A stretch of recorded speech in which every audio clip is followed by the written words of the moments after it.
Hello everyone, welcome to another video. So ഇന്നത്തെ വീഡിയോയിൽ നമ്മൾ ഡിസ്കസ് ചെയ്യാൻ പോകുന്നത് again പാർട്ട് 1 സെക്ഷൻ എഫിലെ ചാപ്റ്റർ 1ലെ കുറച്ച് ടോപ്പിക്സ് ആണ്.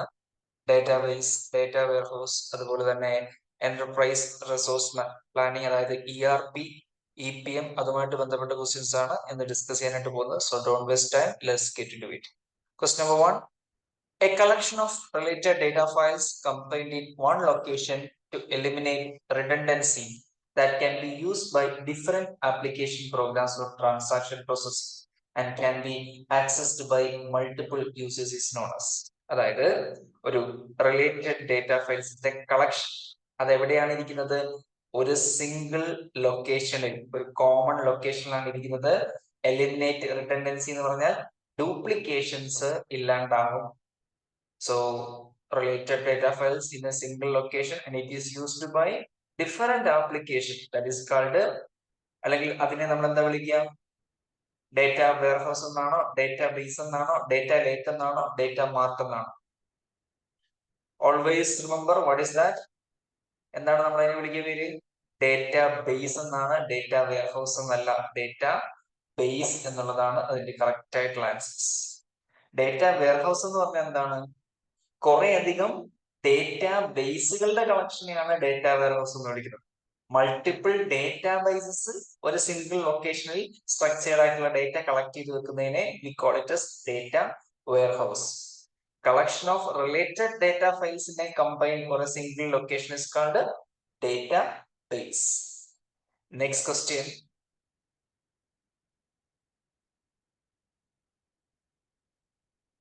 A hospital lists all of its patient data in a table with the following columns. ഒരു columns ആണ്, ഒരു ടേബിളർ ഫോമിലുള്ള ഡേറ്റ ആണ്. അതിൽ പേഷ്യന്റ് ID ഉണ്ട്, ഫസ്റ്റ് നെയിം ഉണ്ട്, ലാസ്റ്റ് നെയിം ഉണ്ട്, ഡേറ്റ് ഓഫ് ബർത്ത് ഉണ്ട്, ജെൻഡർ, ഫോൺ നമ്പർ, അങ്ങനെ കുറെ ഡീറ്റെയിൽസ് ഉണ്ട്. അതിൽ നമുക്ക് പേഷ്യന്റിന്റെ IDനെ, ആ ഒരു പർട്ടിക്കുലർ കാര്യത്തെ മാത്രമായിട്ട് എന്ത് പേരിട്ടാണ് വിളിക്കുന്നത്? നമുക്ക് ഇതിനെ ഓരോന്നിനും ഇൻഡിവിജ്വൽ ആയിട്ട് എടുക്കാം. പേഷ്യന്റ് ID ആയിക്കോട്ടെ, ഫസ്റ്റ് നെയിം ആയിക്കോട്ടെ, ലാസ്റ്റ് നെയിം ആയിക്കോട്ടെ, ഇതിനെയെല്ലാം നമ്മൾ ഇൻഡിവിജ്വലി നോക്കുകയാണെങ്കിൽ V call it as record എന്നാണോ വിളിക്കുന്നത്, ഡേറ്റാബേസ് എന്നാണോ വിളിക്കുന്നത്, ഫീൽഡ് എന്നാണോ, ടേബിൾ എന്നാണോ? ഇൻഡിവിജ്വലി ആ ഒരു സെല്ലിനെ നമ്മൾ വിളിക്കുന്നത് എന്താണ്? ഫീൽഡ് എന്നാണ് വിളിക്കുന്നത്, അല്ലെ? നമ്മൾ എക്സൽ ഷീറ്റ് ആണെങ്കിൽ നമ്മൾ അതിനെ സെൽ എന്ന് വിളിക്കും. ഇവിടെ റിലേഷണൽ ഡേറ്റാബേസിൽ we call it as field. കുറെ ഫീൽഡുകൾ ചേരുമ്പോഴാണ് എന്തായിട്ട് മാറുന്നത്? അതൊരു റെക്കോർഡായിട്ട് മാറുന്നത്. നമ്പർ ഓഫ് ഫീൽഡ്സ്, അതായത് ഈ പറഞ്ഞ എല്ലാ ഡേറ്റയും കൂടെ ചേരുമ്പോൾ അതെന്തായിട്ട് മാറും? റെക്കോർഡായിട്ട് മാറും. ഇതിൽ ഓരോ ഐറ്റത്തെ ഇൻഡിവിജ്വലി നോക്കുമ്പോൾ we can call it as field.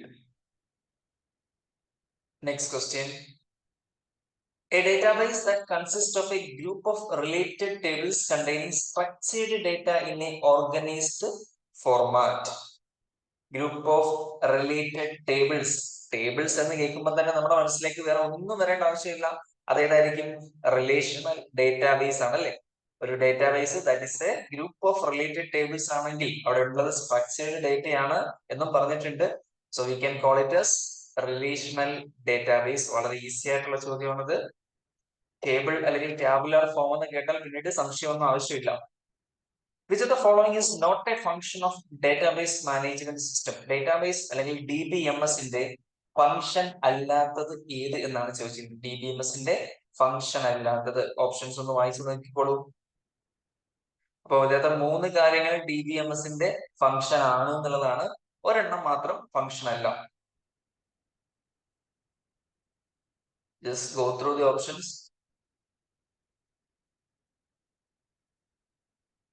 DBMS എന്ന് പറഞ്ഞാൽ എന്താണ്? ആക്ച്വലി നമുക്ക് ഡേറ്റാബേസിനെ ആക്സസ് ചെയ്യാനായിട്ട് ഉപയോഗിക്കാൻ പറ്റുന്ന ഒരു ഇന്റർഫേസ് ആണ്, യൂസർ ഇന്റർഫേസ് ആണ് DBMS എന്ന് പറയുന്നത്.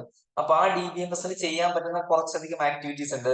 അതിൽ പറ്റാത്ത ആക്ടിവിറ്റീസ് ആണ് എന്ത്? Giving database users the ability to delete information from the database. നമ്മൾക്ക് ഒരിക്കലും ഡേറ്റാബേസ് ആക്സസ് ചെയ്യുന്ന ആളുകൾക്ക് ഒരിക്കലും എന്ത് ചെയ്യാൻ സാധിക്കില്ല? അതില് ഉള്ള ഡേറ്റാസ് ഡിലീറ്റ് ചെയ്യാൻ സാധിക്കില്ല. അത് ആർക്ക് മാത്രമേ സാധിക്കൂ? ഡേറ്റാബേസ് അഡ്മിനിസ്ട്രേറ്റേഴ്സ് ചിലപ്പോൾ വിചാരിച്ചാൽ സാധിക്കുമായിരിക്കും, അതിനകത്ത് ഓൾട്ടറേഷൻസ് നടത്താൻ സാധിക്കുമായിരിക്കും. ബട്ട് യൂസേഴ്സിനെ സംബന്ധിച്ച് അതൊരു റീഡ് ഓൺലി സാധനമാണ്. നമുക്കെടുത്ത് ഉപയോഗിക്കാം, കാണാം, ഉപയോഗിക്കാം, അപ്ഡേറ്റ് ചെയ്യാൻ വേണമെങ്കിൽ പുതിയ കാര്യങ്ങൾ വരും. അല്ലാതെ അത് ഡിലീറ്റ് ചെയ്യാൻ, ഡേറ്റാബേസിലുള്ള ഇൻഫർമേഷൻസ് ഡിലീറ്റ് ചെയ്യാനുള്ള ഒരു അധികാരം DBMS സോഫ്റ്റ്വെയർ നമുക്ക് പ്രൊവൈഡ് ചെയ്യുന്നില്ല. ബാക്കിയുള്ള മെയിൻ്റനൻസ് ആൻഡ് ഡേറ്റ മെയിൻറ്റെയിൻ ചെയ്യുന്നതും സെക്യൂർ ആയിട്ട് വെക്കുന്നതും ഒക്കെ DBMS കൈകാര്യം ചെയ്യുന്ന കാര്യങ്ങളാണ്. പുതിയ ഡേറ്റാബേസ് ഇൻഫർമേഷൻ ക്രിയേഷൻ ചെയ്യുന്നതും DBMSന്റെ ഫംഗ്ഷൻ ആണ്. നമുക്ക് ആവശ്യമുള്ള ഡേറ്റാസ് എക്സ്ട്രാക്ട് ചെയ്തെടുക്കാൻ സാധിക്കുന്നതും DBMSന്റെ ഫംഗ്ഷൻ ആണ്.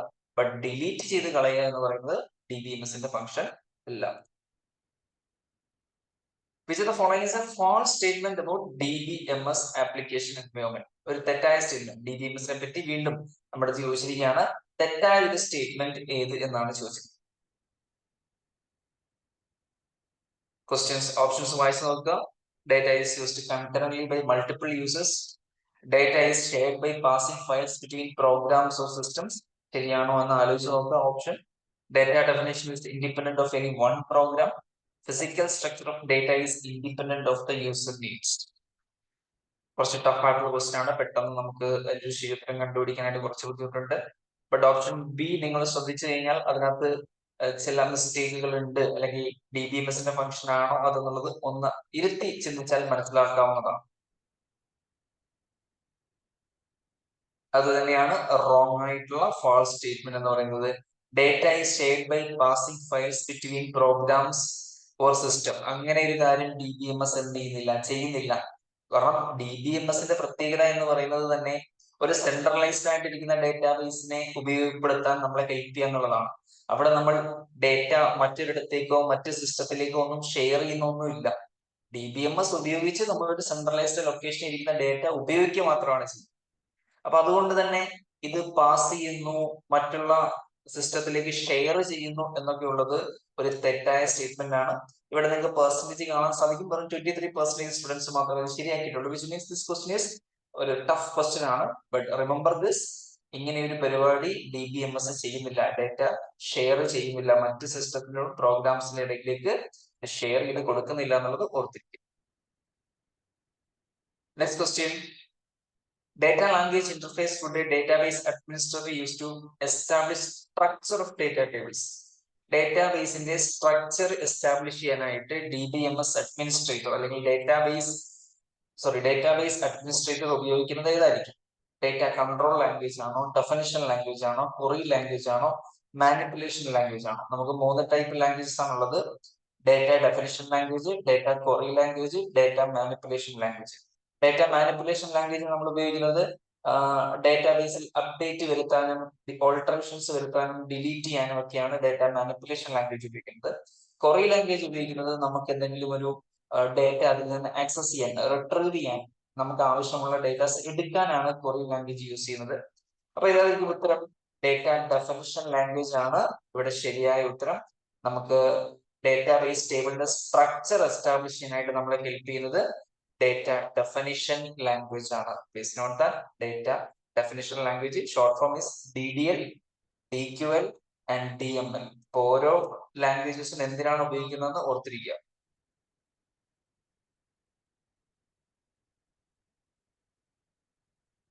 നെക്സ്റ്റ് ക്വസ്റ്റിലേക്ക് പോവാം.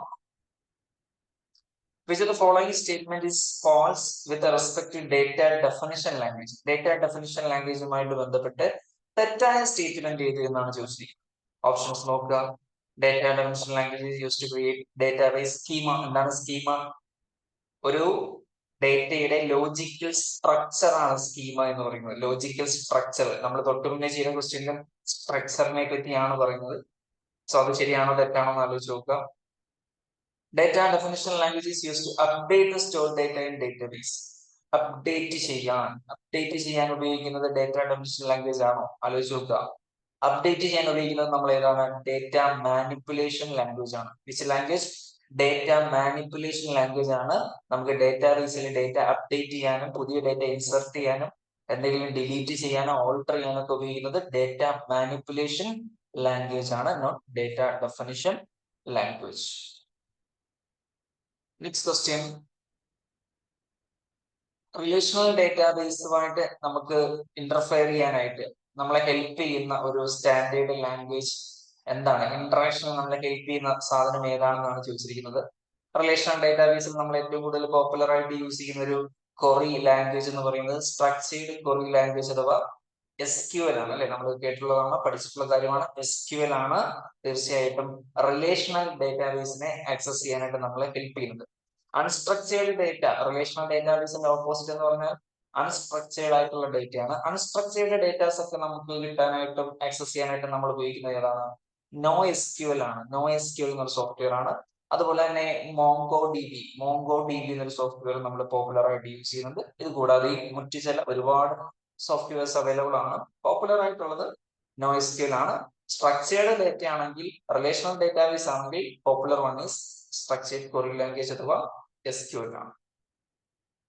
Next, what language enables users to interrogate database, enables the database administrator to create a description of the logical and physical structure of database, enables transaction processing programs to update the database. ശ്രദ്ധിച്ച് നോക്കുക, ഇതിൽ എന്തൊക്കെ ചെയ്യണമെന്നാണ് പറഞ്ഞിരിക്കുന്നത്? ഇന്റർറോഗേറ്റ് ചെയ്യണം ഡേറ്റാബേസിനെ, അതുപോലെ തന്നെ create description, നമുക്ക് logical and physical structure of the database ചെയ്യണം, അതുപോലെ തന്നെ ട്രാൻസാക്ഷൻ പ്രോസസ്സിംഗ് പ്രോഗ്രാംസിന്റെ അപ്ഡേറ്റ് ചെയ്യാൻ സഹായിക്കണം. അപ്പൊ ഇങ്ങനെയുള്ള കാര്യങ്ങളൊക്കെ ചെയ്യാൻ നമ്മളെ ഹെൽപ്പ് ചെയ്യുന്നത് ഏതാണ് എന്നാണ് ചോദിച്ചിരിക്കുന്നത്. ഏത് ലാംഗ്വേജ് ആണെന്നാണ് ചോദിച്ചിരിക്കുന്നത്. ഏതായിരിക്കും? ഇതിനകത്ത് ഓരോന്നും വ്യത്യസ്തമായിട്ടുള്ള ഓപ്ഷൻസ് ആണ് തന്നിരിക്കുന്നത്. ഇങ്ങനെയുള്ള കാര്യങ്ങളൊക്കെ ചെയ്യാൻ നമ്മളെ ഹെൽപ്പ് ചെയ്യുന്നത് ആരാണ്? കുറച്ചു മുമ്പ് നമ്മളോട് പറഞ്ഞതേ ഉള്ളൂ, സ്ട്രക്ചേർഡ് ക്വറി ലാംഗ്വേജ്. ഇവിടെ നിങ്ങൾക്ക് ഡേറ്റ മാനിപ്പുലേഷൻ ലാംഗ്വേജ് എന്ന സംശയം വന്നാൽ പോലും നിങ്ങൾ ഒറ്റ കാര്യം ആലോചിക്കുക, ലോജിക്കൽ ആൻഡ് ഫിസിക്കൽ സ്ട്രക്ചർ എന്നൊക്കെ പറയുന്നത്, സ്ട്രക്ചർ എന്ന് പറയുന്നത് തീർച്ചയായിട്ടും ഡേറ്റ മാനിപ്പുലേഷൻ ലാംഗ്വേജ് വരുന്ന കാര്യമല്ല, അത് ഡേറ്റ ഡെഫിനിഷൻ ലാംഗ്വേജിലാണ് ഉൾപ്പെടുന്നത്. അപ്പൊ അവിടെ ബാക്കിയുള്ള കാര്യങ്ങൾ നോക്കുമ്പോൾ ഇന്റർറോഗേറ്റ് ചെയ്യാന്ന് പറഞ്ഞാൽ എന്താ?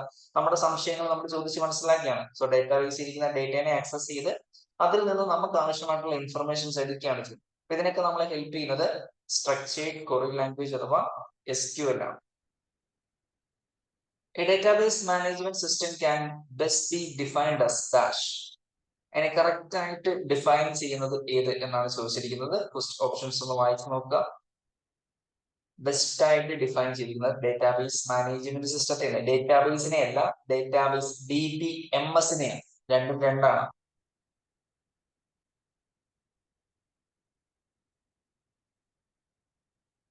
DBMS can be best defined as database ആണോ? DBMS അല്ല. ഡേറ്റാബേസും DBMSും രണ്ടാണ്. ഡേറ്റാബേസിനെ ആക്സസ് ചെയ്യാൻ ഉപയോഗിക്കുന്ന ഒന്നാണ് ഡേറ്റാബേസ് മാനേജ്മെന്റ് സിസ്റ്റം എന്ന് പറയുന്നത്. സോ ഏതാണ് ശരി ഉത്തരം? ഓപ്ഷൻ സി ആണ്. Program that manages a set of interrelated centrally coordinated database.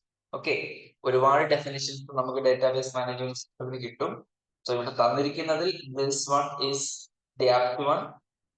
ഒരു പ്രോഗ്രാം ഉണ്ട് DBMS എന്ന് പറയുന്നത്. Program or application or software that manages a set of interrelated centrally coordinated database. ഒരിടത്ത് കോമൺ ആയിട്ട് ഒരു സെൻട്രൽ ലൊക്കേഷൻ ഇരിക്കുന്ന ഡേറ്റയെ ആക്സസ് ചെയ്യാനും അതിനെ ആളുകളിലേക്ക് എത്തിക്കാനും ഒക്കെ നമ്മളെ ഹെൽപ്പ് ചെയ്യുന്ന ഒരു ഇന്റർഫേസ് ആണ് DBMS എന്ന് പറയുന്നത്. നെക്സ്റ്റ് ക്വസ്റ്റ്യൻ,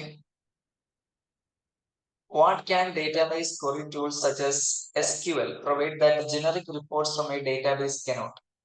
അതായത് സാധാരണ റിപ്പോർട്ടുകൾക്ക് തരാൻ പറ്റാത്ത എന്ത് എക്സ്ട്രാ കാര്യങ്ങളാണ് SQL പോലെയുള്ള ക്വറി ലാംഗ്വേജസിനും ക്വറി ടൂൾസിനും തരാൻ സാധിക്കുക എന്നുള്ളതാണ് ചോദ്യം. നോർമൽ ആയിട്ടുള്ള ഒരു ജനറിക് റിപ്പോർട്ടിന് തരുന്നതിനേക്കാൾ എന്ത് അധികമാണ് SQL നമുക്ക് തരിക? ഓപ്ഷൻസ് വായിച്ചു നോക്കുക. Please pause the video and read the options. Video pause ചെയ്തിട്ട് നിങ്ങൾ ഓപ്ഷൻസ് വായിച്ചു നോക്കുക.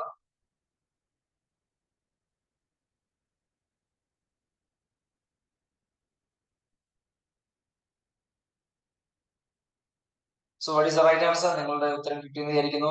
Rapid answers to ad hoc questions based on queries use basic keywords. വളരെ സിമ്പിൾ ആയിട്ടുള്ള കീവേഡ്സ് ഉപയോഗിച്ചുകൊണ്ട് നമുക്ക് ഏറ്റവും പ്രാധാന്യമുള്ള പല ചോദ്യങ്ങൾക്കും വളരെ വേഗത്തിൽ ഉത്തരം കിട്ടും എന്നുള്ളതാണ് SQLന്റെ പ്രത്യേകത എന്ന് പറയുന്നത്. SQL വളരെ പോപ്പുലർ ആവാനുള്ള റീസൺ എന്താണ്? SQLന്റെ ക്വറി ലാംഗ്വേജസ് ലൈക്ക് ഇംഗ്ലീഷ്, നമ്മൾ നോർമലി ഇംഗ്ലീഷിൽ യൂസ് ചെയ്യുന്ന വേർഡ്സ് ഒക്കെ തന്നെയാണ് SQL സോഫ്റ്റ്വെയറിൽ നമ്മൾ ക്വറിക്കായിട്ട് യൂസ് ചെയ്യുന്നത്. അതുകൊണ്ട് തന്നെ വളരെ എളുപ്പത്തിൽ ഒരു സാധാരണക്കാരന് വരെ സിമ്പിൾ ആയിട്ട് വലിയ പ്രോഗ്രാമിംഗ് നോളജ് ഒന്നും ഇല്ലെങ്കിൽ പോലും SQLനെ യൂട്ടിലൈസ് ചെയ്യാനായിട്ട് സാധിക്കും. അപ്പൊ അവിടെ അതുകൊണ്ടുള്ള അഡ്വാൻറ്റേജസ് വെരി ഫാസ്റ്റ് ആയിരിക്കും. റാപ്പിഡ് ആൻസേഴ്സ് എന്ന് പറഞ്ഞാൽ എന്താ? ഏറ്റവും വേഗത്തിൽ ഒരു സാധാരണ റിപ്പോർട്ട് തരുന്നതിനേക്കാൾ നല്ല വേഗത്തിൽ വളരെ പ്രധാനപ്പെട്ട പല കാര്യങ്ങളും നമുക്ക് ഡേറ്റാബേസിൽ നിന്ന് ആക്സസ് ചെയ്യാനായിട്ട് സാധിക്കും. സോ ദാറ്റ് ഇസ് ദ ഒരു അഡീഷണൽ അഡ്വാൻറ്റേജ് എന്ന് പറയുന്നത് അതാണ്. Next question. Database administrators use entity relationship model to plan and analyze relational database files and records. Which of the following is not one of the most important relationship types? അതായത് നമുക്ക് cardinality എന്നാണ് നമ്മൾ അതിനെ വിളിക്കുക. ഈ relationship ടൈപ്പിനെ cardinality എന്ന് വിളിക്കാറുണ്ട്. നമ്മൾ പഠിച്ചിട്ടുണ്ടായിരിക്കും ക്ലാസ്സിൽ 1 to 1, 1 to many, many to many, many to 1 എന്ന് ഒരെണ്ണം കൂടി ഉണ്ട്. അങ്ങനെ 4 കാറ്റഗറി ആണുള്ളത്. 1 to 1, 1 to many, many to many, many to 1. ഇവിടെ ചോദിച്ചിരിക്കുന്നത് ഈ കൂട്ടത്തിൽ ഇല്ലാത്തത് അല്ലെങ്കിൽ ഇമ്പോർട്ടന്റ് അല്ലാത്തത് ഏത് എന്നാണ് ചോദിച്ചിരിക്കുന്നത്. ഇവിടെ തന്നിരിക്കുന്ന 3 ഇമ്പോർട്ടന്റ് ആയിട്ടുള്ളതാണ്, ഒരെണ്ണം അതിനകത്ത് തന്നിട്ടില്ലതാണ്. സോ ഇവിടെ ഉത്തരം നൺ ഓഫ് ദി എബോവ് ആണ് വരുന്നത്. കാരണം 1 to 1 കാർഡിനാലിറ്റി ഉണ്ട്, 1 to many കാർഡിനാലിറ്റി ഉണ്ട്, many to many കാർഡിനാലിറ്റി ഉണ്ട്, many to 1 കാർഡിനാലിറ്റി ഉണ്ട്. എന്തെങ്കിലും 1 to 1, 1 to many എന്നൊക്കെ പറഞ്ഞാൽ ഇപ്പം 1 to 1 എന്ന് പറഞ്ഞാൽ ഒരു ആൺകുട്ടി ഒരു പെൺകുട്ടീനെ വിവാഹം കഴിക്കുന്നു. അപ്പൊ അവിടെ 2 എൻറ്റിറ്റീസേ ഉള്ളൂ അല്ലെ, ഒരാണ് ഒരു പെണ്ണ്. അതിനപ്പുറത്തേക്ക് വേറെ അതിനകത്ത് ഓപ്ഷൻസ് വരുന്നില്ല. ഒരാള് അവിടെ ഒരാള് ഇവിടെ ഒരാള്, അതാണ് 1 to 1 എന്ന് പറയുന്നത്. 1 to many എന്ന് പറഞ്ഞാൽ എന്താണ്, ഒരാള് കടയിൽ കയറിയിട്ട് എത്ര സാധനം വാങ്ങിച്ചു എന്നുള്ള ഡേറ്റ ആണെങ്കിൽ അവിടെ കാർഡിനാലിറ്റി 1 to many ആണ്. കാരണം എന്താ, ഒരാളാണ് കയറുന്നത്, അയാൾ ഒരുപാട് സാധനങ്ങൾ മേടിക്കും. അയാൾ പച്ചക്കറി, പലചരക്ക്, ഫ്രൂട്ട്സ്, വെജിറ്റബിൾസ്, ഡ്രിങ്ക്സ്, പാല്, അങ്ങനെ ഇഷ്ടംപോലെ സാധനങ്ങൾ മേടിക്കാം. അപ്പൊ അവിടെ നമുക്ക് അതിനെ 1 to many എന്ന് പറയാം.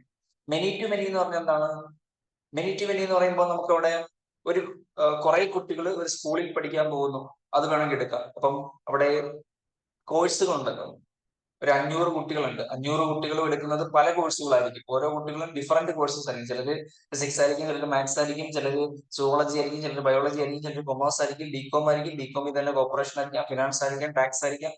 സോ ഇവിടെ കുറെ കുട്ടികളും ഉണ്ട്, കുറെ കോഴ്സസും ഉണ്ട്. So that is called many to many. അപ്പൊ ഇവിടെ ഇത് 3 അതിനകത്ത് ഉൾപ്പെടുന്നതാണ്. ഇതിൽ ഉൾപ്പെടാത്തതായിട്ടൊന്നും ഇല്ല. അതുകൊണ്ട് തന്നെ നൺ ഓഫ് ദി എബോവ് ആണ് ഇവിടുത്തെ ശരി ഉത്തരം. കറക്റ്റ് ആയിട്ടുള്ള ഓർഡർ ആണ് ചോദിച്ചിരിക്കുന്നത്, from lowest level two highest level.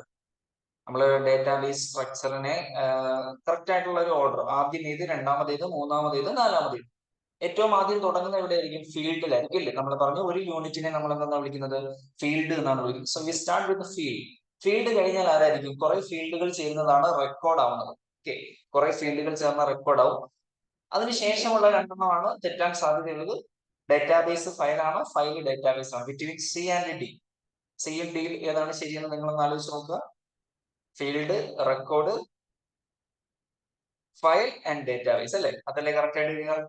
Field, record, file, database. Field കുറെ ഫീൽഡുകൾ ചേരുമ്പോൾ റെക്കോർഡ് ആവും, കുറെ റെക്കോർഡ്സ് ചേരുമ്പോൾ അത് ഫയൽ ആവും, കുറെ ഫയലുകൾ ചേരുമ്പോൾ അത് എന്തായിട്ട് മാറും, ഡേറ്റാബേസ് ആയിട്ട് മാറുന്നതായിരിക്കും. Remember that. Which of the following is not a disadvantage of implementing an ERP system? ERP system implement ചെയ്യുന്നതിന്റെ ഡിസഡ്വാൻറ്റേജ് അല്ലാത്തത് ഏത്? ചുരുക്കി പറഞ്ഞാൽ ഒരു അഡ്വാൻറ്റേജ് ഏത് എന്നാണ് ചോദിച്ചിരിക്കുന്നത്. ബാക്കി 3 ഡിസഡ്വാൻറ്റേജ് ആയിരിക്കും. Employees will need to be trained on new ERP system. Yes, തീർച്ചയായിട്ടും ട്രെയിനിങ് ആവശ്യമാണ്. പൂർ ആയിട്ടുള്ള ഇംപ്ലിമെന്റേഷൻ ആണെങ്കിൽ നിങ്ങളുടെ ബിസിനസിനെ ഡിസ്റപ്റ്റ് ചെയ്യാൻ സാധ്യതയുണ്ട്, ഫിനാൻഷ്യൽ ലോസ് ഉണ്ടാവാൻ സാധ്യതയുണ്ട്. ബിസിനസ് റീ എഞ്ചിനീയറിംഗ് ആവശ്യമാണ്. തീർച്ചയായിട്ടും ഒരു ERP സോഫ്റ്റ്വെയർ പുതുതായിട്ട് കൊണ്ടുവരുമ്പോൾ നമ്മുടെ ബിസിനസ് ചിലപ്പോൾ മൊത്തത്തിൽ അഴിച്ചു പണിയേണ്ടി വരും. കാരണം ആ ഒരു സോഫ്റ്റ്വെയറിനനുസരിച്ച് ബിസിനസിന്റെ പ്രോസസ്സുകളും കാര്യങ്ങളും എല്ലാം മാറ്റേണ്ടി വരും. അപ്പൊ ആദ്യത്തെ 3 ഡിസഡ്വാൻറ്റേജ് ആണെങ്കിൽ 4മത്തത് ഡിസഡ്വാൻറ്റേജ് ആയിരിക്കില്ല. The data has to be entered multiple times into each module of the ERP system. Data നമ്മൾ പല തവണയായിട്ട് എൻ്റർ ചെയ്യണം എന്നാണ് പറഞ്ഞിരിക്കുന്നത്. ആവശ്യമില്ല. ERP സിസ്റ്റത്തിന്റെ പ്രത്യേകത എന്ന് പറയുന്നത് തന്നെ സെൻട്രലൈസ്ഡ് ഡേറ്റാബേസ് ആണ്. ഒരു തവണ എൻ്റർ ചെയ്താൽ എല്ലാവർക്കും അത് ആക്സസ് ചെയ്യാൻ പറ്റും. അതുകൊണ്ട് ഓരോ ആൾക്കാരും വ്യത്യസ്ത സമയത്ത് പല രീതിയിൽ എൻ്റർ ചെയ്യേണ്ട റിക്വയർമെന്റ് ഇല്ല. അപ്പൊ ഇവിടുത്തെ തെറ്റായ ഓപ്ഷൻ ഏതാണ്, ഈ ഓപ്ഷൻ ഡി ആണ്. That is not a disadvantage. കാരണം എന്താ, ഡേറ്റ നമ്മൾ ഒരു തവണ എൻ്റർ ചെയ്താൽ മതി, മൾട്ടിപ്പിൾ ടൈം എൻ്റർ ചെയ്യേണ്ട ആവശ്യം ഇല്ല. All of the following are advantages of an ERP except. ERPയുടെ അഡ്വാൻറ്റേജ് അല്ലാത്തത്, ഡിസഡ്വാൻറ്റേജ് ഏത് എന്നാണ് ചോദിച്ചിരിക്കുന്നത്. An ERP system simplifies employee training. Employee training വളരെ സിംപ്ലിഫൈ ആക്കും എന്ന് പറയുന്നത് that is not right. കാരണം ERP സിസ്റ്റം കൊണ്ടുവരുമ്പോൾ നമ്മൾ എംപ്ലോയീസിനെല്ലാം ആദ്യം മുതൽ ഫ്രഷ് ആയിട്ട് ട്രെയിനിങ് കൊടുക്കണം. ആ ട്രെയിനിങ് എന്ന് പറയുന്നത് ചിലപ്പോൾ മാസങ്ങൾ എടുക്കും, ചിലപ്പോൾ വർഷങ്ങൾ എടുക്കുന്ന ട്രെയിനിങ് ആയിരിക്കും. മൊത്തത്തിൽ പഠിപ്പിച്ചിട്ട് തരണമെങ്കിൽ ചിലപ്പോൾ ഇയേഴ്സ് എടുക്കും. അതുകൊണ്ട് തന്നെ training is not a simplified thing. ബാക്കിയൊക്കെ അഡ്വാൻറ്റേജസ് ആണ്.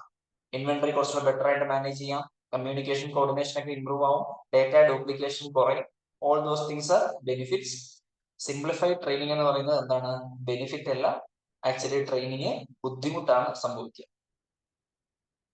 Which of the following is not true of an ERP system? ERP സിസ്റ്റമായിട്ട് ബന്ധപ്പെട്ട് ശരിയല്ലാത്തത് എന്നുള്ളതാണ്. It utilises A decentralised database. എന്താണ് ERPയുടെ ഏറ്റവും വലിയ പ്രത്യേകത? സെൻട്രലൈസ്ഡ് ഡേറ്റാബേസ് എന്നുള്ളതാണ്. കാരണം എല്ലാ ഡേറ്റയും ഒരിടത്തായിരിക്കും ഉണ്ടാവും, ഒരു സിംഗിൾ ഡേറ്റാബേസിലായിരിക്കും ഉണ്ടായിരിക്കുക. അപ്പൊ അതിനെ നമ്മൾ സെൻട്രലൈസ്ഡ് എന്നാണ് പറയുന്നത്, ഡീസെൻട്രലൈസ്ഡ് എന്നല്ല. ഡീസെൻട്രലൈസ്ഡ് എന്ന് പറയുന്നത് തെറ്റായ ഒരു ഓപ്ഷനാണ്. വളരെ എളുപ്പമുള്ള ചോദ്യങ്ങളാണ്, അതുകൊണ്ടാണ് വേഗം പറഞ്ഞു പോകുന്നതും. And you don't require much of an explanation. നിങ്ങൾക്ക് എന്താണ് ERP നിങ്ങൾ ക്ലാസ്സിൽ പഠിച്ചിട്ടുണ്ടെങ്കിൽ it's very easy. ERP integrates all of our functions. നമ്മുടെ ബിസിനസിന്റെ എല്ലാ ഫംഗ്ഷൻസിനെയും ഇന്റഗ്രേറ്റ് ചെയ്ത് ഒരു സെൻട്രലൈസ്ഡ് ഡേറ്റാബേസിൽ കൊണ്ടുവരും എന്നുള്ളതാണ് ERPയുടെ ഏറ്റവും വലിയ പ്രത്യേകത. ഓക്കെ, ERPയുടെ കമ്പോണന്റ് അല്ലാത്തത് ഏത്? ERPയുടെ ഒരു കമ്പോണന്റ് അല്ലാത്തത് ഏത് എന്നാണ് ചോദിച്ചിരിക്കുന്നത്. Performance and reporting, human resources, sales distribution, order management, accounting and finance. ഏതായിരിക്കാം? അപ്പൊ ഇതിൽ ഏതോ ഒരെണ്ണം ERPയുടെ സാധനമല്ല, മറിച്ച് EPMന്റെ ഫീച്ചറാണ്. EPM എന്ന് പറഞ്ഞാൽ എന്താണ്? Enterprise performance management. ഇത് തമ്മിലുള്ള ഡിഫറൻസ് എന്താ? ERP എന്ന് പറയുന്ന software focus on day to day activities of a business. ഒരു ബിസിനസിന്റെ ദൈനംദിന പ്രവർത്തനങ്ങളിലാണ് ആര് ഫോക്കസ് ചെയ്യുന്നത്? ERP ഫോക്കസ് ചെയ്യുന്നത്. അതേസമയം കമ്പനിയുടെ strategic objectives, strategies, long term plans, vision, mission, അതുമായിട്ടൊരു കണക്ട് ചെയ്ത കാര്യമാണ് എന്ത്? EPM അഥവാ എന്റർപ്രൈസ് പെർഫോമൻസ് മാനേജ്മെന്റ് എന്ന് പറയുന്നത്. അതുകൊണ്ട് തന്നെ ആ പെർഫോമൻസ് മാനേജ്മെന്റുമായിട്ട് ബന്ധപ്പെട്ട കാര്യമാണ് എന്ത്? പെർഫോമൻസ് റിപ്പോർട്ടിംഗ് എന്നുള്ളത്. സോ പെർഫോമൻസ് റിപ്പോർട്ടിംഗ് EPM ആണ് കൈകാര്യം ചെയ്യുന്നത്, മറ്റാരല്ല, ERP അല്ല. So please make sure that you know the difference. ERP focus on day to day activities, EPM focus on companies vision, mission, strategies, long term plans and goals. Next question. An ERP system enables the same information to be available across all departments such as production, purchase, delivery and sales. അതായത് നമ്മുടെ എല്ലാ ഡിപ്പാർട്ട്മെന്റിലെയും informations ഒരിടത്തിരിക്കുന്നത് കൊണ്ട് തന്നെ അത് എല്ലാവർക്കും available ആയിരിക്കും. എളുപ്പത്തിൽ ആളുകൾക്ക് ഇൻഫർമേഷൻസ് ഒക്കെ ആക്സസ് ചെയ്യാനും സാധിക്കും. ഇതുകൊണ്ടുള്ള ഒരു അഡ്വാൻറ്റേജ് എന്താണ്? ഹെൽപ്പ് ചെയ്യുന്ന ഒരു കാര്യം എന്താണ് എന്നാണ് ചോദിച്ചിരിക്കുന്നത്. പ്രൊഡക്ഷൻ കോസ്റ്റ് കുറയും, വേസ്റ്റ് ടൈം കുറയും, ഡ്യൂപ്ലിക്കേഷൻ എഫേർട്ട് കുറയും എന്നുള്ളതാണ്. സോ ഇതെല്ലാം ഇതിന്റെ ഒരു അഡ്വാൻറ്റേജ് ആണ്. So answer is all of the above. നമ്മുടെ പ്രൊഡക്ഷൻ കോസ്റ്റ് കുറയ്ക്കാൻ സാധിക്കും, ടൈം വേസ്റ്റേജ് കുറയ്ക്കാൻ സാധിക്കും. ഒരേ ഡേറ്റ തന്നെ പല ആൾക്കാരും ഡ്യൂപ്ലിക്കേറ്റ് ആയിട്ട് എൻ്റർ ചെയ്യേണ്ട ആവശ്യമില്ല, അതുകൊണ്ട് തന്നെ ആ ഒരു ഡ്യൂപ്ലിക്കേഷനും കുറയും. So all of the above is the right answer. Which one of the following is a characteristics of ERP? ERPയുടെ ഒരു ക്യാരക്ടറിസ്റ്റിക്സ് ഏത് ആണ് എന്നാണ് ചോദിച്ചിരിക്കുന്നത്. ഓപ്ഷൻസ് വായിച്ച് നോക്കുക. It enables supply chain management to integrate with the financial accounting subsystem. ശരിയാണോ എന്ന് ചിന്തിക്കാം. Provides customers with a superior product and services. Think about it. It creates a decentralized database. അല്ല, അത് ഈസി ആയിട്ട് നിങ്ങൾക്ക് തെറ്റാണെന്ന് മനസ്സിലാക്കാം. ഡീസെൻട്രലൈസ്ഡ് അല്ല, സെൻട്രലൈസ്ഡ് ആണ്. അത് ഈസി ആയിട്ട് cut ചെയ്തുകള. It enables companies to respond quickly to changes in marketplace. ഇതിൽ ഏതാണ് ശരി ഉത്തരവ് നിങ്ങൾ വിചാരിക്കുന്നത്? ഇന്റഗ്രേഷൻ അല്ലെങ്കിൽ ഇന്റഗ്രേറ്റ് ചെയ്യുന്ന ഒരു വാക്ക് കണ്ടു കഴിഞ്ഞാൽ പിന്നെ നമ്മൾ മനസ്സിലാക്കണം അത് ERPയുടെ പെർഫോമൻസ് ആണ് അല്ലെങ്കിൽ ERPയുടെ ഫീച്ചർ ആണെന്നുള്ളത്. ERP integrates everything. നമ്മുടെ ബിസിനസിന്റെ പല ഡിപ്പാർട്ട്മെന്റുകളെയും പല മേഖലകളെയും എല്ലാത്തിനെയും ഏകോപിപ്പിച്ച് ഒരുമിച്ച് കൊണ്ടുപോകുന്ന ഒരു സോഫ്റ്റ്വെയർ ആണെന്ത്? ERP എന്ന് പറയുന്നത്. So ERP surely will integrate supply chain management with the financial accounting system. That is the right option. That is the right feature. Next. ERP system integrate എന്തൊക്കെയാണ് ഇന്റഗ്രേറ്റ് ചെയ്യുന്നത്? തീർച്ചയായിട്ടും ഫൈനാൻഷ്യൽ ആൻഡ് നോൺ ഫിനാൻഷ്യൽ ഇൻഫർമേഷൻസിനെ integrate ചെയ്യും. എന്താ financial, എന്താ non financial? ഒരു sale നടന്നാൽ എത്ര ക്വാണ്ടിറ്റിയുടെ സെയിലാണ് നടന്നത്, എത്ര രൂപയ്ക്കാണ് വിറ്റത് എന്നുള്ളത് ഫൈനാൻഷ്യൽ ആണ്. ആര് വിറ്റു, എപ്പോ വിറ്റു, ഏത് ദിവസം വിറ്റു, എത്ര മണിക്ക് വിറ്റു എന്നൊക്കെ ഉള്ളത് നോൺ ഫിനാൻഷ്യൽ ആണ്. അപ്പൊ തീർച്ചയായിട്ടും ഈ രണ്ട് സാധനങ്ങളെയും ഇന്റഗ്രേറ്റ് ചെയ്യുന്നത് ERPയുടെ ഫംഗ്ഷൻ ആണ്. The question here is ഇവിടെ രണ്ട് ഓപ്ഷൻ ഉണ്ട് തന്നിട്ടുള്ളത്, ഓപ്ഷൻ ബിയും ഓപ്ഷൻ ഡിയും. Financial and non financial information from an organisation's accounting process ആണ് ഇവിടെ കൊടുത്തിരിക്കുന്നത്. ബിസിനസ് പ്രോസസ് ആണ് ഇവിടെ കൊടുത്തിരിക്കുന്നത്. So which one is the best അല്ലെങ്കിൽ ബെറ്റർ ഓപ്ഷൻ? അക്കൗണ്ടിംഗ് പ്രോസസ് ആണോ ബിസിനസ് പ്രോസസ് ആയിരിക്കുമോ? തീർച്ചയായിട്ടും ബിസിനസ് പ്രോസസ്സിനാണ് നിങ്ങൾ ഇമ്പോർട്ടൻസ് കൊടുക്കേണ്ടത്. It integrates financial and non financial information from an organisation's business process. അക്കൗണ്ടിങ്ങിന്റെ മാത്രം കാര്യമല്ല, എൻ്റയർ ബിസിനസ്സിലെ എല്ലാ പ്രോസസ്സുകളിലും ഫിനാൻഷ്യൽ ആൻഡ് നോൺ ഫിനാൻഷ്യൽ ഡേറ്റയെ എന്ത് ചെയ്യുന്നു? ERP ഇന്റഗ്രേറ്റ് ചെയ്യുന്നുണ്ട്.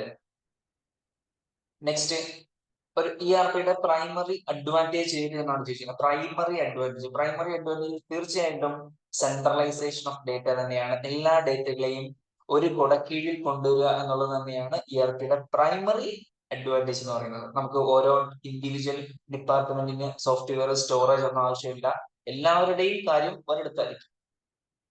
So that is a primary advantage. Then next question, all of the following are true except ERP സംബന്ധിച്ച് ശരിയല്ലാത്ത ഒരു കാര്യം ഏത്? സെൻട്രലൈസ്ഡ് ഡേറ്റാബേസ് ഉപയോഗിക്കും, ശരിയാണ്. Integrate all financial and operational activity into one single system, ശരിയാണ്. ERP cannot be estimated to customers, suppliers or other business partners, ശരിയാണോ എന്ന് consider ചെയ്യേണ്ടതാണ്, സംശയകരമാണ്. ERP system can lead to redesigning of business process re-engineering ആവശ്യമായിട്ട് വരുന്നതാണ്. So ആ ഓപ്ഷനും ശരിയാണ്. അതോടെ ഓപ്ഷൻ സി, കസ്റ്റമേഴ്സിനും സപ്ലൈസിനും ബിസിനസ് പാർട്ട്നേഴ്സിലേക്കും എത്തിക്കാൻ സാധിക്കില്ല, എക്സ്റ്റെൻഡ് ചെയ്യാൻ സാധിക്കില്ല എന്ന് പറയുന്നത് എന്താണ്? തെറ്റായ ഓപ്ഷൻ ആണ്. ഓപ്ഷൻ സി ആണ് ഇവിടുത്തെ തെറ്റായിട്ടുള്ള ഓപ്ഷൻ. ബാക്കി 3 ഓപ്ഷൻസും നമുക്ക് ശരിയായിട്ടുള്ള ERPയുടെ ഫീച്ചറുകൾ തന്നെയാണ്. ചെയ്ത പേഴ്സണൽ 82 സ്റ്റുഡൻസ് ശരിയായിട്ടുള്ള ക്വസ്റ്റ്യൻസ് ആണ്, which means it's a relatively easy question.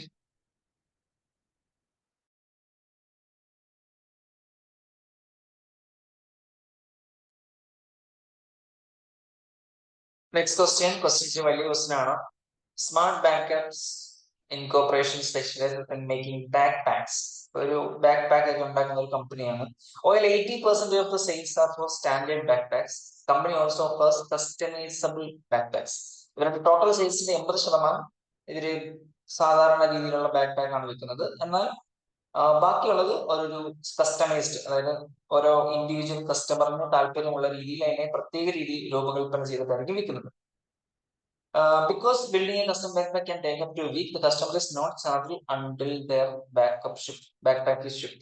അപ്പം സമയമെടുക്കും. ഒരു ഓർഡർ കിട്ടിക്കഴിഞ്ഞാൽ ആ ഒരു ഓർഡർ കംപ്ലീറ്റ് സെയിൽ ആവണമെങ്കിൽ ഈ കസ്റ്റമൈസ് ചെയ്യാനായിട്ട് സമയം എടുക്കുന്നത് കൊണ്ട് തന്നെ പ്രൊഡക്റ്റ് കംപ്ലീറ്റ് ആയി ഷിപ്പ് ചെയ്താൽ മാത്രമേ അവർ എന്ത് ചെയ്യുള്ളൂ, സെയിൽ റെക്കോർഡ് ചെയ്യുകയും അത് ചാർജ് ചെയ്യുള്ളൂ. ഓക്കെ, അതുവരെ അവർ എന്ത് ചെയ്യില്ല, ഓർഡർ കിട്ടിയ ഉടനെ റെക്കോർഡ് ചെയ്യില്ല, സെയിലായിട്ട് റെക്കോർഡ് ചെയ്യുന്ന പ്രൊഡക്റ്റ് ഉണ്ടാക്കി ഷിപ്പ് ചെയ്താൽ മാത്രമേ റെക്കോർഡ് ചെയ്യൂ. കഴിഞ്ഞ വർഷം കമ്പനിക്ക് വലിയ രീതിയിലുള്ള ട്രമൻഡസ് ഗ്രോത്ത് ഉണ്ടായിട്ടുണ്ട്. കഴിഞ്ഞ വർഷത്തേക്കാൾ കൂടുതൽ സെയിൽസ് കൂടി. കമ്പനിക്ക് ഒരുപാട് ബുദ്ധിമുട്ടുകളുണ്ട്. പ്രധാനമായിട്ടും കസ്റ്റമർ സാറ്റിസ്ഫാക്ഷനുമായിട്ട് ബന്ധപ്പെട്ട് ഈ വളരും തോറും ആ ഒരു രീതിയിലുള്ള ബുദ്ധിമുട്ടുകൾ കൂടുന്നുണ്ട്. അപ്പൊ ഇങ്ങനെയുള്ള പ്രശ്നങ്ങളൊക്കെ ഉണ്ടാകുമ്പോൾ മാനേജ്മെന്റ് അക്കൗണ്ടന്റ് പറഞ്ഞത് നമുക്കൊരു ERP സിസ്റ്റം ഉണ്ടെങ്കിൽ ഈ പ്രശ്നങ്ങളൊക്കെ പരിഹരിക്കാം എന്നാണ് പറഞ്ഞത്. ചോദ്യം ഇവിടെ എന്താണെന്ന് വെച്ച് കഴിഞ്ഞാൽ ERP സിസ്റ്റത്തിന് പരിഹരിക്കാൻ പറ്റാത്ത ഒരു ഓപ്ഷൻ ഏതെന്നാണ് പറഞ്ഞത്. ഇവിടെ തന്നിരിക്കുന്ന ഓപ്ഷൻസിലെ 3 എണ്ണം ERP വിചാരിച്ചു കഴിഞ്ഞാൽ പരിഹരിക്കാൻ പറ്റുന്നതാണ്, ഒരെണ്ണം പരിഹരിക്കാൻ പറ്റില്ല. അപ്പൊ ഏതാണ് പരിഹരിക്കാൻ പറ്റാത്തതെന്നാണ് ചോദിക്കുന്നത്. ഓപ്ഷൻസ് വായിച്ചു നോക്കുക.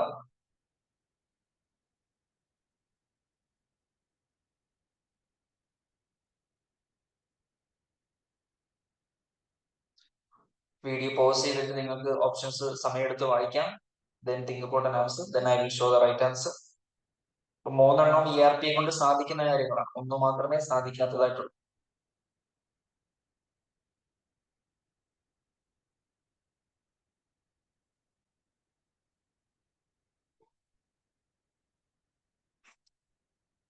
Okay, which one is the right answer?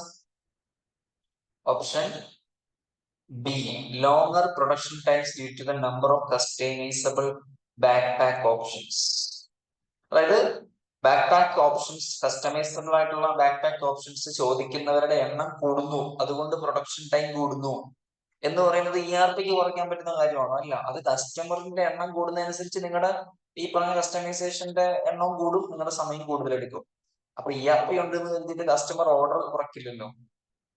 Customer ഓർഡറിനെ പ്രോപ്പറായിട്ട് നിങ്ങൾക്ക് എത്തിച്ചു തരാനും, എത്ര ഓർഡർ ഉണ്ടെന്ന് മനസ്സിലാക്കാനും, എത്ര റോ മെറ്റീരിയൽ ബാക്കിയുണ്ടെന്ന് മനസ്സിലാക്കാനും, എത്ര പ്രൈസ് ആണെന്ന് മനസ്സിലാക്കാനും, റോ മെറ്റീരിയൽ ഷോർട്ടേജ് ഉണ്ടോ എന്ന് മനസ്സിലാക്കാനും, അങ്ങനെയുള്ള കാര്യങ്ങൾക്കെല്ലാം ERP നമ്മളെ ഹെൽപ്പ് ചെയ്യും. കസ്റ്റമർ ഓർഡർ കൂടുന്നു, അതുകൊണ്ട് നിങ്ങളുടെ ലോങ്ങർ പ്രൊഡക്ഷൻ ടൈം ആവുന്നു. That cannot be solve by an ERP. So that is not a function of ERP. So ERP കൊണ്ടല്ലാതെ ആരെ കൊണ്ട് ഇത് ചെയ്യാൻ പറ്റില്ല. നല്ല കാര്യമാണ് കസ്റ്റമറിന്റെ ഓർഡർ കൂടുന്നത്. പക്ഷെ പ്രൊഡക്ഷൻ ടൈം കുറയ്ക്കാൻ നിങ്ങൾ എന്ത് ചെയ്യണം? കൂടുതൽ ഇൻവെസ്റ്റ്മെന്റ് ഇൻ നമ്മുടെ ഫിസിക്കൽ അസറ്റുകൾ പർച്ചേസ് ചെയ്യണം, കൂടുതൽ എംപ്ലോയീസിനെ ജോലിക്ക് വെക്കണം. അതൊക്കെ ആയിരിക്കും നിങ്ങൾക്ക് അത് കുറയ്ക്കാൻ സാധിക്കുക. അല്ലാതെ ERP വെച്ചത് കൊണ്ട് ലോങ്ങർ പ്രൊഡക്ഷൻ ടൈം കുറയ്ക്കാൻ സാധിക്കില്ല. User of an ERP system can include dash. എന്തൊക്കെയാണ് അതിൽ ഉണ്ടാവാൻ സാധ്യതയുള്ളത്? ടെക്നിക്കലി നോക്കുകയാണെങ്കിൽ തന്നിരിക്കുന്ന എല്ലാം അതിൽ ഉൾപ്പെടുന്ന കാര്യങ്ങളാണ്. Sales, distribution, marketing, accounting, finance, customer supplies, logistics, everything can be included. അതിനകത്തെല്ലാം ഇൻക്ലൂഡ് ചെയ്യാൻ പറ്റുന്നതാണ്. So all of the above is the right answer.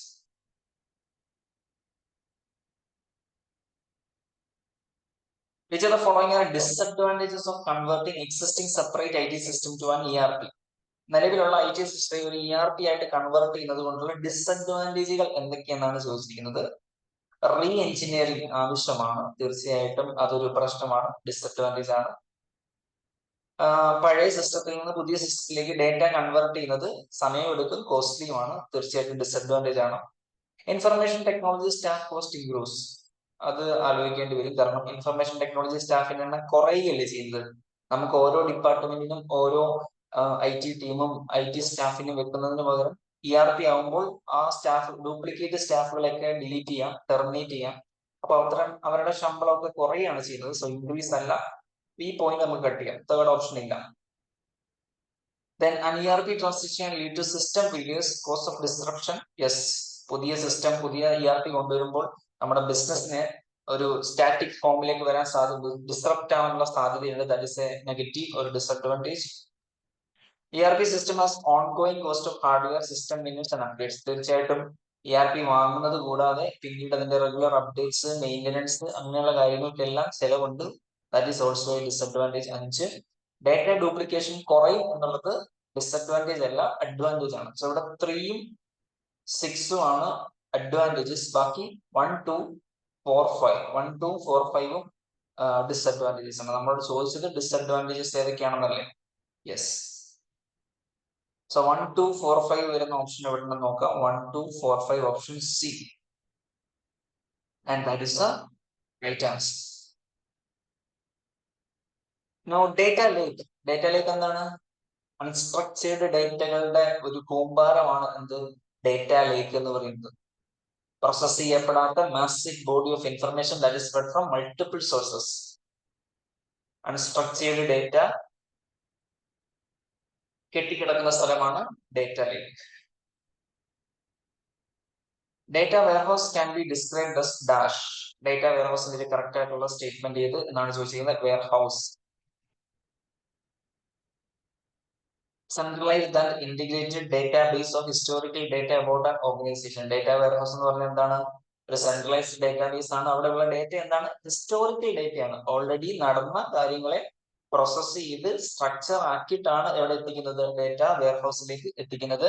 നമുക്കവിടെ റിയൽ ടൈം ഡേറ്റ അവൈലബിൾ ആയിരിക്കില്ല. അതായത് ഒരു ദിവസം നടക്കുന്ന കാര്യങ്ങൾ അപ്പം ഡേറ്റ വെയർഹൗസിലേക്ക് എത്തില്ല. നടന്നു കഴിഞ്ഞ് അതിനെ സ്ട്രക്ചർ ചെയ്ത് ഫിൽട്ടർ ചെയ്തിട്ടാണ് എവിടേക്ക് എത്തിക്കുന്നത്? ഡേറ്റ വെയർഹൗസിലേക്ക് എത്തിക്കുന്നത്. സോ അതിന്റെ കറക്റ്റ് ആയിട്ടുള്ള explanation centralised and integrated database of historical data. Which of the following is true about a data warehouse? Data വെയർഹൗസുമായി ബന്ധപ്പെട്ട് ശരിയായ സ്റ്റേറ്റ്മെന്റ് ഏത് എന്നാണ് വീണ്ടും ചോദിച്ചിരിക്കുന്നത്. ഇത് എവരിഡേ ട്രാൻസാക്ഷൻ പ്രോസസ്സിംഗിന് ഉപയോഗിക്കുന്നില്ല. കറക്റ്റ് ആണ്.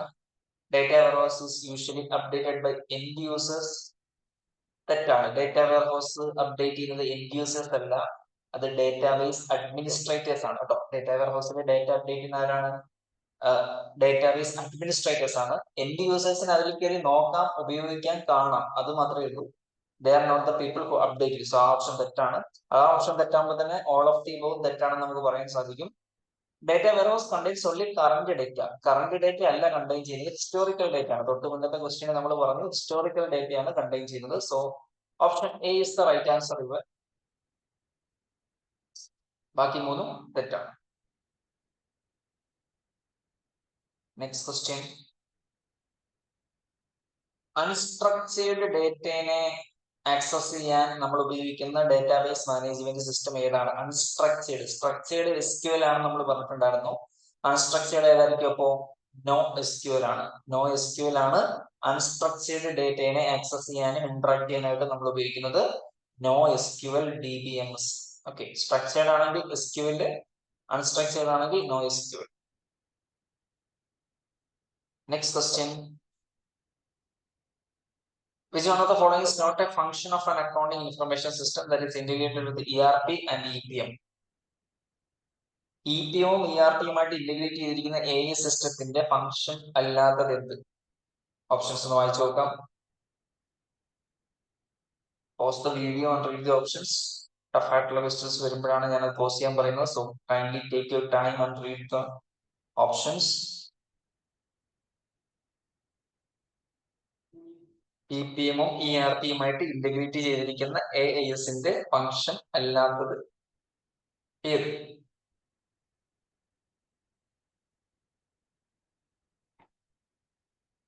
എന്നാണ്? Allow vendors access and select requisition forms. വെൻഡേഴ്സിന് റിക്വസിഷൻ ഫോംസ് ആക്സെപ്റ്റ് ചെയ്യാനും സെലക്ട് ചെയ്യാനുമുള്ള കാര്യം അതിൽ ഉണ്ടായിരിക്കില്ല. So what does that mean? അവർക്ക് ആ ഒരു അധികാരം AIS കൊടുക്കുന്നില്ല. ERP-യും EPM-യുമായിട്ട് കണക്ട് ചെയ്തിരിക്കുന്ന ഒരു AIS system, accounting information system, എന്ത് ചെയ്യുന്നില്ല? വെൻഡേഴ്സിന് റിക്വസിഷൻ ഫോംസ് ആക്സെപ്റ്റ് ചെയ്യാനും സെലക്ട് ചെയ്യാനുമുള്ള ഓപ്പർച്യൂണിറ്റി കൊടുക്കുന്നില്ല. It does not allow the vendors to accept and select requisition form. അതുകൊണ്ട് ERP സിസ്റ്റവുമായിട്ട് ഇന്റഗ്രേറ്റ് ചെയ്തില്ലെങ്കിലും ചിലപ്പോൾ AIS സിസ്റ്റംസ് ഇത് അങ്ങനെ യൂഷ്വലി ആക്സസ് കൊടുക്കാറില്ല. ബട്ട് ഇവിടെ രണ്ടുമായിട്ട് ഇന്റഗ്രേറ്റഡ് ആണ്. ഇതിൽ ഓർത്ത് വെച്ചിരിക്കുക, ഒരു AIS system integrated with ERP and EPM does not provide the possibility അല്ലെങ്കിൽ opportunity for the vendors to access and select requisition forms. Strategy maps, balance, scorecard and key performance indicators are used in which of the following? EPM-ലാണോ ERP-ലാണോ? ഈ strategy, KPI, key performance indicators, KPIs ആണ്. Balance, scorecard, ഇതൊക്കെ ഏതിലാണ് വരുന്നത്? It comes in enterprise performance management, EPM. EPM-ന്റെ മറ്റു പേരുകൾ എന്തൊക്കെയാണ്? ബിസിനസ് പെർഫോമൻസ് മാനേജ്മെന്റ് അഥവാ BPM. അതുപോലെ തന്നെ CPM എന്നൊരു പേരുണ്ട്. സോ CPM, BPM, EPM മൂന്ന് പേരുകളാണ് അതിനുള്ളത്. Next question, a single location in which a copy of all historical data for an entire organization is located is known as? Historical data in a single location, data warehouse. Highly repetitive ആണ്, easy ചോദ്യമാണത്. Which of the following best describes EPM software? EPM സോഫ്റ്റ്വെയറിനെ correct ആയിട്ട് describe ചെയ്യുന്നത് ഏത്? EPM means use recommendations using AI, operational efficiency കൂട്ടുമെന്ന് പറയുന്നു. Operating independently. EPM monitors organizational performance. EPM എന്ന് പറയുന്നത് നമ്മുടെ കമ്പനിയുടെ ഗോൾസ്, ഒബ്ജക്റ്റീവ്സ്, സ്ട്രാറ്റജീസ് അതിനെയൊക്കെ ഫോക്കസ് ചെയ്തിട്ടുള്ള മാനേജീരിയൽ ഡിസിഷൻസ് എടുക്കാൻ വേണ്ടിയിട്ടുള്ള ഒരു സംവിധാനമാണ് EPM എന്ന് പറയുന്നത്. സോ ബാക്കി ഓപ്പറേഷണൽ എബിലിറ്റി, ഓപ്പറേറ്റ് ഇൻഡിപെൻഡന്റ്ലി എന്നൊക്കെ പറയുമ്പോൾ ദാറ്റ് ഇസ് നോട്ട്, അത് ഡേ ടു ഡേ ആക്ടിവിറ്റീസുമായിട്ട് ബന്ധപ്പെട്ട കാര്യമാണ്. So that is like ERP സിസ്റ്റമാണ് അവിടെ വരേണ്ടത്. EPM helps to monitor organizational performance. EPM software എന്തിനു ഉപയോഗിക്കാം? Can be used to monitor the organizational performance. അല്ലെ, സെയിം പോയിന്റ് തന്നെ റിപ്പീറ്റ് ചെയ്ത് യോജിച്ചിരിക്കുകയാണ്. So that is the right answer. Which of the following is not a type of data mart? Data martന്റെ type അല്ലാത്തത് semi dependent, hybrid, independent, dependent. അപ്പൊ ബാക്കിയൊക്കെ data മാർട്ടിന്റെ type ആണ് എന്നാണ് അർത്ഥം. അപ്പൊ ആ കൂട്ടത്തിൽ ചേരാത്തത് ഏത്? സെമി ഡിപെൻഡന്റ് ആണോ, ഹൈബ്രിഡ് ആണോ, ഇൻഡിപെൻഡന്റ് ആണോ, ഡിപെൻഡന്റ്?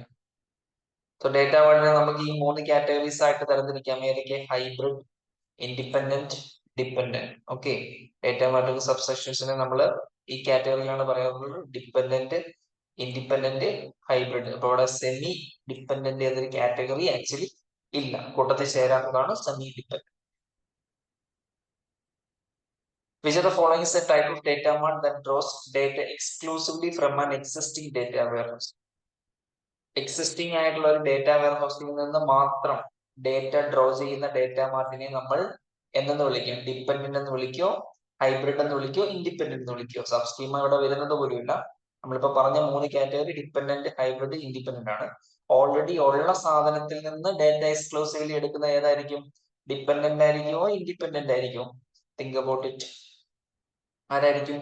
ഡിപ്പെൻഡന്റ് അല്ലേ, മറ്റൊരാളെ ആശ്രയിക്കില്ലേ. എക്സിസ്റ്റിംഗ് ഡേറ്റ വെയർഹൗസിനെ ആശ്രയിക്കുന്ന ഡേറ്റ മാർട്ടാണ് എന്ത്? Dependent data mart. അപ്പൊ ഇൻഡിപെൻഡന്റ് എന്തായിരിക്കും? അങ്ങനെ എക്സിസ്റ്റിംഗ് ഡേറ്റാബേസിനെ, ഡേറ്റ വെയർഹൗസിനെ ആശ്രയിക്കാത്ത ആളായിരിക്കും independent data mart. So last question. A company that intends to implement a data warehouse is seeking to establish dash. ഒരു data warehouse implement ചെയ്യാൻ ആഗ്രഹിക്കുന്ന company എന്താണ് actually ഉദ്ദേശിക്കുന്നത്? One central database for analysis purpose to replace the transaction processing database. എന്ത് ചെയ്യുക? Transaction processing എന്നാണ് പറഞ്ഞിരിക്കുന്നത്. One or more large databases for detailed and summarized data for analysis purpose. സിയും അല്ലെങ്കിൽ സിയും ഡി എന്നൊരു ഉത്തരവല്ല. എ ആണോ ബി ആണോ എന്ന് മാത്രം ചിന്തിച്ചാൽ മതി. എ ആണോ ബി ആണോ എന്ന് ചോദിച്ചാൽ ബി. ഇവിടെ ട്രാൻസാക്ഷൻ പ്രോസസിംഗ് എന്ന് പറയുന്നത് ഡേറ്റ വെയർഹൗസുമായിട്ട് ബന്ധമില്ല. കാരണം നമ്മൾ ഓൾറെഡി പറഞ്ഞതാണ് transaction processing real time data, current data ഒന്നും ഡേറ്റ വെയർഹൗസിൽ വരത്തില്ല. അപ്പൊ അതിനെ റിപ്ലേസ് ചെയ്യാന്നൊക്കെ പറയുന്നത് തെറ്റായ സ്റ്റേറ്റ്മെന്റ് ആണ്. സോ തന്നിരിക്കുന്നതിൽ നമുക്ക് നല്ല ഓപ്ഷൻ എന്ന് പറയുന്നത് സമ്മറൈസ്ഡ് ആയിട്ടുള്ള ഹിസ്റ്റോറിക്കൽ ഡേറ്റയാണ്. എന്തിനാണ് അത് ഉപയോഗിക്കുന്നത്? അനാലിസിസ് പർപ്പസിന് വേണ്ടിയാണ്. ദാറ്റ് ഈസ് ദ ഫംഗ്ഷൻ അല്ലെങ്കിൽ that is the objective of data warehouse. So last question. Which of the following statement are false എന്നാണ് ചോദിച്ചിരിക്കുന്നത്. A data warehouse has structured data whereas a data mart has unstructured data. അല്ല, രണ്ടിനകത്തും എന്താണ്? Structured data തന്നെയാണുള്ളത്. Data വെയർഹൗസിനകത്ത് തന്നെ subsections ഉണ്ടാക്കി structure ചെയ്യുമ്പോഴാണ് data mart ഉണ്ടാവും. Then data warehouse, data mart and data lake are all equally user friendly. അല്ല, ഇത് രണ്ടും യൂസർ ഫ്രണ്ട്ലി ആണ്. ഡേറ്റ ലേക്ക് അൺസ്ട്രക്ചേർഡ് ഡേറ്റ ആയതുകൊണ്ട് തന്നെ യൂസർ ഫ്രണ്ട്ലി അല്ല. മൂന്നാമത്തെ option, data warehouse and data mart are updated by application programs. അല്ല, data വെയർഹൗസിൽ നമ്മൾ ഡേറ്റ അപ്ഡേറ്റ് ചെയ്യുന്ന ആരാണെന്നാണ് പറഞ്ഞിരുന്നത്? ഡേറ്റാബേസ് അഡ്മിനിസ്ട്രേറ്റേഴ്സ് ആണെന്നാണ് പറഞ്ഞിരിക്കുന്നത്. So application programs. Data mart has unprocessed data, അതും തെറ്റാണ്. ഡേറ്റ മാർട്ടിനകത്ത് പ്രോസസ്ഡ് ഡേറ്റ അല്ലുണ്ട്, പ്രോസസ്ഡ് ഡേറ്റ ആണുള്ളത്. സോ ഇതും തെറ്റാണ്. ഇത് നമ്മളടുത്ത് തെറ്റായിട്ടുള്ളത് ഏതൊക്കെയാണെന്നാണ് ചോദിച്ചിരിക്കുന്നത്. So technically option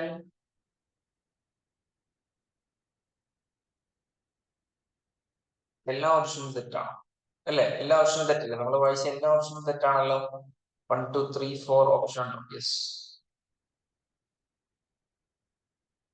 every option is wrong. Okay, so that's it. So if you want to recheck any of the questions, ഞാൻ അത്യാവശ്യം സ്പീഡിലാണ് ഓപ്ഷൻസ് ഒക്കെ വായിച്ച് ആൻസർ കാണിച്ചിട്ട് പോയത്. അതായത് നമ്മുടെ വീഡിയോയുടെ ലെങ്ത് കൂടാതിരിക്കാൻ വേണ്ടിയിട്ടാണ്. കാരണം ലെങ്ത് കൂടിക്കഴിഞ്ഞാൽ ചില ആൾക്കാർക്ക് കാണുന്നതിന് ബുദ്ധിമുട്ടുണ്ടാവും. So if you have any doubt with any of the questions, kindly revise that particular section.